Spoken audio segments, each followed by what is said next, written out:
vamos a dar la palabra ahora a nuestro querido académico José Eduardo Navarrete, que también es, además de economista, es diplomático, investigador del Programa Universitario de Estudios del Desarrollo de la UNAM, donde tiene como líneas de investigación la evolución de la economía mundial, la energía y el desarrollo. Entre sus publicaciones más recientes se cuentan el libro de China, El quinto relevo, Trayectorias para el decenio 2014-2023, La huella global de China, Interacciones de una economía mundial, además de artículos de Economía UNAM, Revista de la Universidad de México y de una colaboración quincenal en la jornada. Por favor, Jorge Eduardo, te pido que comiences con tu participación. Con todo gusto, agradezco mucho a la academia haberme invitado. Alguna persona que maneja esto técnicamente quizá va a proyectar lo que no se pudo hacer en el caso de Manuel. Decía que agradezco mucho a la Academia Mexicana de Economía Política su invitación a este coloquio. Me da gusto estar nuevamente en el coloquio de otoño con un tema de enorme trascendencia. Yo quiero referirme exclusivamente a los aspectos de la reforma petrolera, no al conjunto de la reforma energética, y destacar algunos elementos de un proceso accidentado y de lo que considero un resultado nocivo. Si me da tiempo, veré algunos antecedentes, veré la reforma constitucional, algunos aspectos de la legislación reglamentaria posterior, una visión del sector petrolero reformado, y concluiré mencionando, como ya se ha hecho aquí, la opción de la consulta popular en esta materia.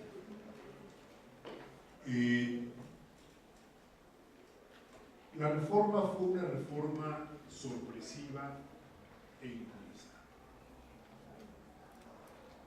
Lo entiendo así porque, siendo todavía una memoria muy reciente, todos recordamos que en la última campaña política para la renovación del Poder Ejecutivo Federal, ninguno de los candidatos planteó una reforma constitucional en materia de petróleo. Todos ellos, con diversos grados de énfasis, rechazaron la idea de una reforma constitucional. Si ustedes revisan en YouTube los videos de los 3 debates entre candidatos presidenciales en 2012, podrán constatar que en efecto así fue. En consecuencia, no existió un mandato político derivado de la elección para reformar en sus bases constitutivas, en sus elementos clave, el aparato constitucional mexicano en materia de recursos naturales no renovables. Es una modificación que se hizo sin un mandato adecuado. Se hubiera podido buscar ese mandato planteando una cuestión a la ciudadanía cuya riqueza personal, si quiere ponerse en estos términos, vista como parte de la riqueza del conjunto de la población nacional, se veía afectada y disminuida por el tipo de reforma que se plantea. Pero con la arrogancia tecnocrática habitual, se decidió modificar las bases del Estado mexicano, reduciendo arbitrariamente el ámbito de la riqueza nacional a la que se reconocía acceso exclusivo al Estado y trastocando también supuestos básicos del contrato social vigente. Javier Alejo lo aludió al mencionar el problema del balance entre lo público y lo privado. Fue pues un proceso caracterizado por la ilegitimidad política de origen. Después se le envolvió en una turbonada publicitaria que todos padecimos. Una turbonada publicitaria mendaz, simplista y en ocasiones, la mayor parte de las veces, caricaturesca. Pero lo verdaderamente grave fue que para obtener una aprobación rápida de la iniciativa de reforma o de una versión modificada, empeorada de la iniciativa presidencial original, se violentó el proceso legislativo normal y se violentó aún al extremo de haber llevado a 23 distinguidos mexicanos, recipendarios del Premio Nacional de Ciencias y Artes. Sí, estamos en el punto inicial. Llevó a estos 23 distinguidos mexicanos recipendarios del premio a denunciar el grave vicio de origen de esa reforma constitucional votada con enorme premura por los legisladores federales y estatales, y decidieron también impugnar ante la Corte el decreto de reforma constitucional energética por violaciones graves al procedimiento de reforma constitucional.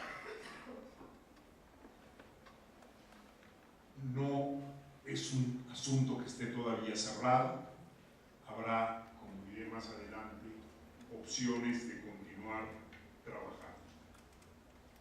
Pero la reforma tuvo consecuencias, o puede tener consecuencias funestas.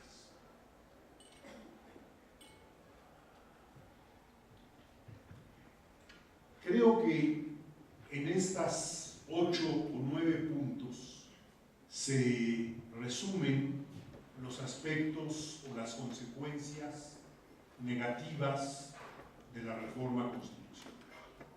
Algunos de ellos han sido ya mencionados en las intervenciones anteriores. Por ejemplo, perpetuar la condición de exportador primario e importador de petrolíferos elaborados del país.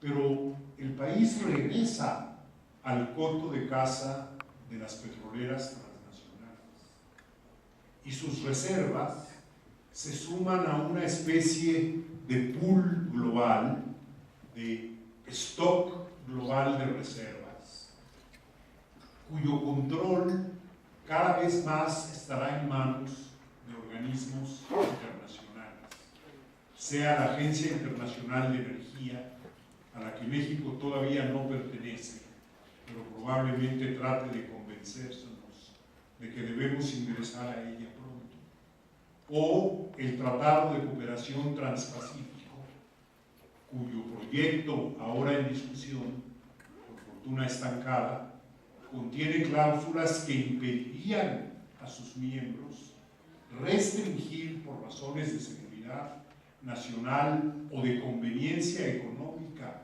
nacional los volúmenes de exportación de recursos no renovables, fundamentalmente del petróleo. Se busca, ya se señaló también, maximizar los ingresos por exportación a corto plazo, con lo cual se ignora por completo la dimensión intergeneracional que necesariamente debe acompañar a una política razonable de uso de recursos no renovables. Se relegan o abandonan los proyectos petrolíferos públicos. Esto no es difícil de demostrar. Todos recordamos la declaración de ayer o anteayer del secretario de Energía diciendo que debemos olvidarnos del proyecto de una nueva refinería en Tula. Se plantea una regulación complicada, dividida en diversos organismos y fácilmente capturable por empresas como las que van a venir, que se especializan precisamente en eso, en ver cómo burlan las medidas regulatorias y de control en los territorios en donde trabajan. Y desafortunadamente no tendremos la capacidad para responder a ese desafío regulatorio. Deja abiertos amplísimos márgenes de discrecionalidad en materia de contratos, algunos de los cuales ya fueron puntualizados por Alejo, y en materia del régimen de Pemex, a los que aludió de alguna manera Manuel Aguilera. Y establece el Fondo Mexicano del Petróleo para la Estabilidad y el Desarrollo. Pero el ahorro a largo plazo lo plantea como la última opción en el uso de los recursos del fondo. Solo cuando se han pagado todos los cargos que corresponde al fondo cubrir, lo que quede, si es que queda algo, es lo que irá al ahorro a largo plazo. No voy a ir mucho más allá de las cuestiones del petróleo y la energía, pero sí vale la pena señalar que una reforma así planteada dificulta y desincentiva la necesaria reforma tributaria que este país necesita. Al mantener abierta lo que algunos han denominado la caja chica y otros más realistas, la caja grande del gobierno mexicano, no hay, como ellos dirían, el incentivo de mercado para avanzar en materia de reforma tributaria y más ampliamente de reforma hacendaria. Perpetúa la dependencia del ingreso petrolero como consecuencia de lo anterior. Al plantear una producción, una extracción más acelerada de petróleo, incluyendo gas, incluyendo el de fuentes no convencionales, el gas y el petróleo de butitas, desincentiva y retrasa la transición del sector energético. Probablemente nuestra transición se mueva de un tipo de hidrocarburos a otro tipo de hidrocarburos, quizá menos contaminantes los últimos, el gas natural, pero en este caso, producto de un proceso de extracción con enormes costos ambientales, como son los procesos de fracking y, en alguna medida, los de perforación horizontal que demanda la explotación de los recursos no convencionales. Y cierra la opción de desarrollo industrial autónomo de México que se abrió con el acto expropiador de 1938 y que, a pesar de las veleidades neoliberales de los últimos decenios, se había mantenido más o menos. Se espera mayor extracción de petróleo.